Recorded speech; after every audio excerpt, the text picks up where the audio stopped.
Richard Gutierrez, tuloy na raw pagsasampa ng child custody.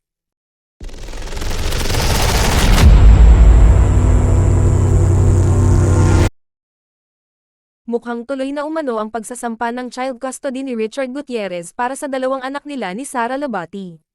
Ani Christy Furman, maaaring unahin na raw muna ni Richard ang child custody at saka na ang annulment. Kalat na po ang kwentong ito at nakarating din po sa amin, na mukhang magkakatuluyan na po ang pagsasampa ng reklamo o kaso ni Richard Gutierrez para sa child custody, wika ni Christy sa Showbiz Now na. Maaaring yung annulment po siguro ay mapapahuli pa dahil may kumokontra sa panig ni Richard, di ba? Pero yung sa child custody, maganda na rin naman yon. Kung sa kanyang palagay at kanyang pagtimpla ay hindi masyadong nabibigyan ni Sara Labati ng atensyon ang kanilang mga anak, mas maganda kung nasa kanya, hindi ba? Dagdag pa ni Christy.